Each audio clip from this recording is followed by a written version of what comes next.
Hello friends, welcome to ज्ञान अभियान। आज की इस क्लास में हम आपके लिए लेकर आए हैं बीएड का जो माइक्रो टीचिंग का प्लान है, प्रस्तावना कौशल। तो आइए शुरू करते हैं आज का अपना प्रस्तावना कौशल। इसे बनाना कैसे है ना, इसे बहुत ही आसान है ये प्रस्तावना कौशल का प्लान बनाना। ये हमारा आज का प्रस्तावना कौशल। इसे बनाने के लिए आपको क्या करना है, सबसे पहले आपको लिखना है अपना कौशल कौन सा है। जैसे लिखा है शिक्षण कौशल, जो कि है प्रस्तावना कौशल। कक्षा किस क्लास के लिए आप बना रहे हैं, 9th 8th 10th 11th, जिस भी क्लास के लिए आप बना रहे हैं आपको यहाँ पर वो क्लास लिखनी है। फिर लिखना है आपको आपका विषय, सब्जेक्ट, कि आपका ये जो प्लान है किस सब्जेक्ट के लिए आप बना रहे हैं। जैसे कि मेरा है हिंदी के लिए, इसके अंदर मैंने है विशेषण बनाया है मैंने। और इस मेरा है यहाँ पर कालांश, आपको भी लिखना है आपका कालांश, यानी कि पीरियड, आप इस प्लान को किस पीरियड में पढ़ाने वाले हैं। फर्स्ट पीरियड में, 6 में, 7th में, 4th में, फिर जिस भी पीरियड में आप पढ़ाएंगे आपको यहाँ पर वो पीरियड लिखना है। 4th है, 5th है, 6th है, 7th है, 8th है, जो भी आपका है लिखना है। फिर है इसका समय, यानी इसकी अवधि जो होती है 5 मिनट।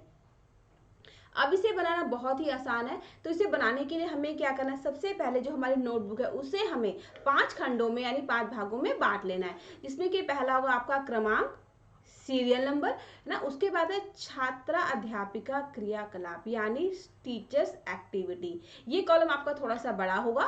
फिर है छात्र छात्रा क्रियाकलाप यानी स्टूडेंट एक्टिविटी। फिर है शिक्षण सहायक सामग्री, यानी ऐसी चीजें, ऐसे सामग्री जो कि आपको शिक्षण में आपके शिक्षण को जो आप पढ़ा रहे हैं उसमें इजी हो जाती हैं, आपको अपने विषय को समझाने में, बच्चों को समझने में हेल्प करती हैं, आपकी जो टीचिंग उसको हेल्प करती हैं, वो होती है शिक्षण सहायक सामग्री। और उसके बाद आएगा ये घटक यानी आपके कंपोनेंट्स। अब देखिए हमें क्या से लिखना है। हमने यहाँ पे लिखा पहले क्रमांक यानी सीरियल नंबर में। अब यहाँ पे जो मैंने सेंटेंस लिया है कि मैं गरम चाय पीना चाहता हूँ। कैसी चाय? गरम चाय। इस वाक्य में चाय के बारे में क्या कहा गया है? ये किसने कहा? टीचर ने पूछा है बच्चों से। और बोर्ड पे क्या है कि ये कप की फोटो बना दी जहां से धुआं निकल रहा है, यानी कि जो कप जो है उसमें जो चाय है दूध है वो गर्म है, उसमें धुआं निकल रहा है, मतलब वो गर्म है। तो बच्चों ने क्या बताया कि गर्म चाय, चाय जो है वो गर्म है। किसके? क्योंकि प्रश्न था कि मैं गर्म चाय पीना चाहता हूँ। इस वाक्य में चाय के बारे में क्या कहा गया? तो बच्चों ने क्या बताया कि चाय गर्म है, ये बताया गया है। फिर हमारा दूसरा सेंटेंस है, यह है लाल फूल है। इस वाक्य में फूल के बारे में क्या बताया गया है? बच्चों ने क्या जवाब दिया कि फूल लाल रंग का है, क्योंकि प्रश्न ही यही था कि यह फूल लाल है। इस वाक्य में फूल के बारे में क्या गया बताया है? तो बच्चों ने क्या बताया कि ये फूल लाल है। और टीचर ने क्या किया, बोर्ड के ऊपर एक ये फूल लाल रंग का बना दिया। अब देखिए तीसरा है, मुझे 1 कटोरी चीनी चाहिए। यहाँ कटोरी कितनी है? मुझे 1 कटोरी चीनी चाहिए। अब कटोरी कितनी है? बच्चों ने जवाब यहाँ पर कटोरी जो है वो 1 है। और टीचर ने बच्चों को सुविधा के लिए, बच्चों को समझाने के लिए यहाँ पे कटोरी का चित्र बना दिया है। अब आप देखिए उपरोक्त ना, फोर्थ सेंटेंस है, उपरोक्त सभी वाक्य क्या बता रहे हैं? टीचर ने पूछा कि जो आपको ऊपर 3 एग्जाम्पल दिए हैं कि मैं गर्म चाय पीना चाहता हूँ, यह लाल फूल है, मुझे कटोरी चीनी चाहिए, ये जो सभी उदाहरण हमने आपको दी, जो उपरोक्त में वाक्य बोले हैं पहले, ये वाक्य क्या बता रहे हैं? तो बच्चों ने क्या बताया कि चाय, फूल, कटोरी की विशेषता को बता रहे हैं। यानी कि यहाँ पे क्या है, बोर्ड पे क्या लिखा टीचर ने कि चाय कैसी है? गर्म है। फूल कैसा है? लाल है। यानी फूल की सुंदरता बता रहे हैं और एक कटोरी की संख्या को बता रहे हैं। चाय गर्म होगी, फूल लाल रंग का, लाल फूल सुंदर होता है, सुंदरता बताओ। और एक कटोरी, ये कटोरी की संख्या बता, कटोरी जो वो एक, उसकी संख्या को बता रहे हैं। तो टीचर ने क्या बताया कि विशेषता बताने वाले शब्द विशेषण कहलाते हैं। यानी कि ऐसे शब्द जो विशेषता को बताते हैं वो क्या कहलाते हैं? विशेषण कहलाते हैं। और बच्चों ने फिर टीचर की ही बात को दोबारा से दोहराया कि विशेषण कहलाते हैं, यानी ऐसे शब्द जो विशेषता को बताते हैं वो क्या कहलाते हैं? विशेषण कहलाते हैं। अब यहाँ पर है हमारी ये निरीक्षण तालिका। अब पहला है इसमें, इसको कैसे बनाना है? आपको क्रमांक यानी सीरियल नंबर लिखना है, घटक यानी आपके कंपोनेंट्स लिखने हैं, और फिर ये टैली चिन्ह यहाँ पर मिनट में, यहाँ पे आप मिनट लगा लिख देंगे। 1 2 3 4 5 6 7 8 9। यहाँ पर एक अब 10 का कॉलम भी बना लेंगे। अब आप देखिए यहाँ पे पहला है ध्यान आकर्षित करना। अब जब हम यहाँ देखेंगे कि मैं गर्म चाय पीना चाहता हूँ, हमने यहाँ पे क्या है कि कप बनाया था, तो बच्चों का ध्यान जो है यहाँ पर आकर्षित हो गया, तो हमारा यहाँ पर पहला घटक यूज हुआ। मैं गर्म चाय पीना चाहता हूँ, जो कप बनाया बोर्ड, बच्चों का ध्यान जो यहाँ पर अपनी तरफ खींच लिया, कहाँ खींचा, बोर्ड की तरफ, बच्चे उस कप को देख रहे हैं। फिर हमारा जो दूसरा घटक है पूर्व ज्ञान का उपयोग। अब बच्चों ने कप को देखा और उन्होंने बता दिया कि चाय जो है गर्म है। उनको पहले से उनको पता है कि अगर चाय कप से धुआं निकल रहा है मतलब वो गर्म है, उसके अंदर जो भी पदार्थ है वो गर्म है। ये है दूसरा घटक, ये भी पूर्व ज्ञान का उपयोग। यहाँ पे हमारे दोनों घटक यूज हो जाते हैं। इसी प्रकार पहला जब फूल देखा बच्चों ने, उनका बच्चों का ध्यान अपनी तरफ आकर्षित किया, तो पहला जो ये घटक है वो आपका यहाँ पर यूज हो गया।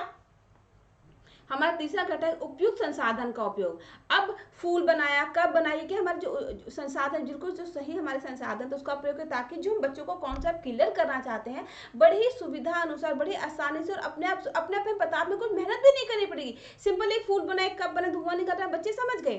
तो ये जो तीसरा घटक भी था हमारा यहाँ पर यूज हुआ है। फिर चौथा घटक है हमारा उचित क्रम।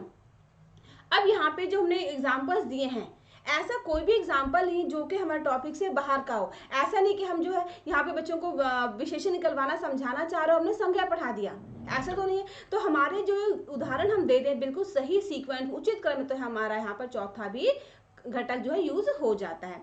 फिर एक कटोरी, यहाँ पे पहला भी बच्चों का ध्यान आकर्षित भी हो रहा है, तीसरा भी, और फिर ये चौथा घटक भी हमारा यहाँ पर अपने आप ही यूज हो जाता है। अब यहाँ पे फिर से हमारा चौथा घटक है उचित सीक्वेंस, उचित क्रम। बच्चों हमने जो भी एग्जाम्पल्स दे रहे हैं बच्चों को समझाने के लिए अपनी बात को, वो सारे एग्जाम्पल एक दूसरे से जुड़े हुए, ऐसा कोई भी एग्जाम्पल नहीं है जो कि हमारे टॉपिक से बाहर का हो। हमने 3 उदाहरण दिए, तीनों ही उदाहरण विशेषता को बताने वाले थे। तो हमारा जो चौथा घटक है वो भी यहाँ पर यूज होता है। और फिर हमारा पांचवा घटक है विषय वस्तु की प्रासंगिकता। जो भी हमने यहाँ पर उदाहरण दिए वो हमारे विषय से जुड़े हुए थे, कहीं बाहर से कुछ नहीं था, कुछ भी अलग नहीं था। तो हमारा जो पांचवा घटक है वो भी यहाँ पर यूज हो जाता है। फिर है यहाँ पर हमारा छठा घटक समयावधि, कि हमारा जो समय था, जो हमने 6 मिनट का प्लान था, वो हमें यहाँ पर बिल्कुल 6 मिनट के अंदर हमने अपना टॉपिक निकाल दिया। अब टॉपिक अपने आप बाहर निकल गया और उसके जवाब भी हम बच्चों से लेते चले कि विशेषता बताने वाले शब्द जो है विशेषण कहलाते हैं। तो हमारा इस तरह से जो है छठा घटक भी उपयोग में आ जाता है। अब आती है यहाँ पर निरीक्षण तालिका। निरीक्षण तालिका कौन भरता है? जो आपको ऑब्जर्व करने वाले टीचर है। अब ये टीचर भी हो सकता है और आपके साथ में पढ़ने वाले आपके सहपाठी, आपके क्लासमेट्स भी हो सकते हैं, कोई भी हो सकता है। अब आपने तो पढ़ा लिया, उनको अपनी टैली जो निरीक्षण तालिका से पूरा करना है। तो हमें पूरा कैसे करना है? हमें देखना कि ध्यान आकर्षित करना। हमने जो बच्चों को अपना टॉपिक पढ़ाया प्रस्तावना के अंदर, विशेषण को पढ़ाने के लिए हमने यूज किया, तो हमने बच्चों का ध्यान किस मिनट में अपनी तरफ आकर्षित किया। हमने जैसे कब बनाया, अगर मैं पहले ही मिनट में कब बना दिया तो हम पहले पे यहाँ पे एक टैली लगाएंगे। फिर मैं दूसरे में फूल बनाया था, दूसरे पर टैली लगाएंगे। फिर मैं कटोरी बनाई थी, यहाँ पे टैली। तो हमने किस मिनट में बच्चों का ध्यान अपनी तरफ आकर्षित करा, हमें उसी मिनट में यहाँ पे टैली का निशान ये लगा देना है। पूर्व ज्ञान का उपयोग, बच्चों ने अपने पूर्व ज्ञान का उपयोग किया। उन्होंने कब देखा, धुआं निकल, उनको समझ में आ गया कि ये जो कप जो है गर्म है। अब बच्चों ने इसका पहले मिनट में यूज किया, दूसरे मिनट में यूज किया, चौथे, पांचवें, जिस भी मिनट में बच्चों ने अपने पूर्व ज्ञान का उपयोग किया है। आपको अपने प्रश्नों का जवाब देने के, जो आप प्रश्न कर रहे हैं बच्चों से, उन प्रश्नों का जवाब देने के लिए बच्चों ने अपने, जो उनको पहले से उनको पता है उसका यूज करें, किस मिनट में उन्होंने यूज किया, वो हमें यहाँ पर टैली लगा देनी है। उपयुक्त संसाधन का उपयोग, हमने अपने विषय को, अपने टॉपिक को क्लियर करने के लिए किस किस मिनट में क्या क्या उनको दिखाया, क्या क्या उनको बनाकर समझाया, वो हमें यहाँ पर टिक कर। हमने कटोरी बनाई, कब बनाया, फूल बनाया, तो हमने किस मिनट में बनाया, दूसरे मिनट में बनाया, पहले मिनट में बनाया, तीसरे, चौथे, पांचवें, जिस भी मिनट में हमने अपने शिक्षण सहायक सामग्री को यूज किया, किस मिनट में यूज किया, वो यहाँ पर उसका टाइम लगे। उचित क्रम, हम जो पढ़ा रहे वो सही सीक्वेंस में है कि नहीं है। ऐसा तो नहीं कि हम पढ़ाना कुछ और पढ़ा कहीं और की रहे हैं, है ना। तो अगर हमारा सीक्वेंस है, हम बिल्कुल सही सीक्वेंस पढ़ा, किस मिनट में अपने सही क्रम में पढ़ा रहे हैं, हमें यहाँ पर इस तरह से टैली वो लगानी होती है। विषय वस्तु की प्रासंगिकता, हमने जो भी पढ़ा है वो हमारा बिल्कुल हमारे विषय, हमारे टॉपिक से ही जुड़ा हुआ होना चाहिए, रिलेटेड होना चाहिए। तो किस मिनट में था, हमें यहाँ पर लगा देना। अगर हमने 7वें 8वें में पढ़ा है तो हमें लगाया, 9वें पढ़ा है तो 10वें मिनट, जिस भी मिनट में हमने उसको पढ़ा रहे हैं, जो ऑब्जर्व करने वाला है वो खुद आपको देखकर आपको यहाँ टैली लगा देगा। समयावधि, कि हमने जो अपना प्लान पढ़ाया है ना, वो हमारे समय के हिसाब से रखें। ऐसा तो नहीं कि हमने बहुत ही हमारा प्लान जो 6 मिनट का था और उसको हमने 2 मिनट में खत्म कर दिया। अगर ऐसा होता तो 2 मिनट पे टैली लगेगी, 3 मिनट में खत्म किया 3 पे। लेकिन अगर हमारा प्लान बहुत थोड़ा लंबा हो गया, हमारे 9 मिनट चला गया, 10 मिनट चला गया, 8 मिनट चला गया, तो हमने अपने प्लान को पढ़ाने के लिए कितने मिनट का प्रयोग किया वो यहाँ पर हमारी टैली लग जाएगी। अगर हम 5 मिनट लेते हैं एकदम सही मिनट, 6 मिनट लेते हैं तो 6 पे लगेगी टैली। आपका प्लान कितने मिनट में खत्म होता है वो यहाँ पर आपको टैली लगानी है। फिर है कुल। अब हमें क्या करना है कि टोटल यहाँ पे लिख देना है कि कितने कितने मिनट में हमने यहाँ पर प्लान बनाया है। अब आती हमारी मूल्यांकन तालिका। हमें इसे भरना कैसे, हमें क्या करना है, हमें ये देखना है कि जो हमारा ध्यान आकर्षित करना, हमने कितनी बार हमने बच्चों का ध्यान आकर्षित किया। जैसे कि मान लीजिए हमारे यहाँ पर 1 2 3, हमने 3 बार यहाँ पे जो हमारा ध्यान आकर्षित किया, तो हम क्या करेंगे, यहाँ पे ये औसत से कम जो 3 पर इस तरह से गोला लगा देंगे। हमें सर्कल लगा देना है 3 पर, क्योंकि हमने 3 बार बच्चों का ध्यान आकर्षित किया। अगर यही ध्यान हमने 4 बार 5 बार किया होता तो हम यहाँ पर 5 पर गोला लगा देते। पूर्व ज्ञान का उपयोग, बच्चों ने अपने पूर्व ज्ञान का जो उनको पहले से नॉलेज थी उसको कितनी बार उन्होंने यूज किया है। मान लीजिए हमारे दिख रहा है 1 2 3 4 5, 5 आ लिया है, तो हम क्या करेंगे, यहाँ पर 5 पर इस तरह से गोला लगा देंगे। उपयुक्त संसाधन का उपयोग, मान लीजिए जिसे मेरा दिख रहा है यहाँ पर 1 2 3 4 5 6, अगर हमने 6 बार यूज किया, 6 बार अपने कंपोनेंट अपने घटक दिखाए, चार्ट मॉडल जो भी हमने बच्चों को दिखाया, अगर 6 बार दिखाया तो हम यहाँ पर 6 बार गोला लगाएंगे। अगर हमने 8 बार दिखाया तो हम 8 पर गोला लगाएंगे। अगर हमें ज्यादा 9 बार दिखाया है तो 9 पर गोला लगा देंगे। उचित क्रम, हमारा जो प्लान हम पढ़ा रहे वो बिल्कुल सही सीक्वेंस में था, तो कितना है ना, तो अगर हमने इसको सही सीक्वेंस में पढ़ाया तो कितनी बार पढ़ाया, 5 बार 6 बार, जितनी बार भी हमने सही सीक्वेंस रखी है। ऐसा तो नहीं हमने एक क्वेश्चन किया फिर कोई और क्वेश्चन कर, फिर हमारे सारे क्वेश्चन बिल्कुल सही सीक्वेंस में थे, तो वो कितनी बार में थे हम वहां पर गोला लगा देंगे। विषय वस्तु की प्रासंगिकता, अब हम यहाँ पे गिन लेते हैं 1 2 3 4 5 6 7 8, जैसे कि मेरे यहाँ पर दिख रहा है 8, तो हम क्या करेंगे, यहाँ पे इस तरह से 8 पर गोला लगा देंगे। मान लीजिए अगर हमारा विषय वस्तु की प्रासंगिकता सिर्फ 3 ही बार होता है, ये वाले नहीं होते, 3 होता तो हम 3 पर गोला लगा देंगे। हमें अपनी इस मूल्यांकन तालिका में जो टोटल यहाँ पर आएगा ना, उसी टोटल को यहाँ पर हमने सर्कल यानी गोला लगाना है। समय अवधि, हमने अपने प्लान को कितने मिनट में खत्म किया, 3 मिनट में, 4 मिनट में, 5 मिनट में, 6 मिनट में, कितने मिनट में हमें यहाँ पर गोला लगाना है। मान लीजिए मेरा पूरा प्लान 6 मिनट में पूरा हो जाता है, तो हम क्या करेंगे, यहाँ पर जो ऑब्जर्व है करने वाला आपको, वो यहाँ पर 6 पर गोला लगा देगा। हमें क्या करना है कि जो हमारा प्लान है, ऐसा भी नहीं कि बहुत ही पहले खत्म हो जाए, बहुत ज्यादा लंबा चले, वो भी नहीं। हमें अपनी कोशिश होनी चाहिए कि हम जो प्लान अपना पढ़ा रहे हैं बच्चों को, जो हम कॉन्सेप्ट क्लियर करना चाहते हैं, बच्चों को अच्छे समझ में भी आ जाए। हमारे जो हेल्प के लिए अपनी सहायक सामग्री वो भी हम बच्चों को दिखा दें, और बच्चे हमारी बात को बहुत ही अच्छे तरीके से समझ भी जाए, लेकिन समय का ध्यान रखते हुए। हमारा प्लान जो अगर वो 6 मिनट का है, तो हमें कोशिश करनी चाहिए कि हमारा प्लान जो 6 मिनट में ही खत्म हो जाए, 2 मिनट में, 3 मिनट में नहीं, या फिर वो 8 9 मिनट में भी नहीं। हमें अपने समय का ध्यान भी रखना है, तभी हमारा प्लान सही और सक्सेस होता है। तो मुझे उम्मीद है कि हमने ये जो भी मूल्यांकन तालिका देखी, इसे आप अच्छे से और आसानी से समझ गए हैं ना। इसे क्रमांक घटक जो भी हैं सारे घटक, और फिर ये इसकी निरीक्षण तालिका भी आसानी से आप समझ गए बहुत ही अच्छे तरीके से।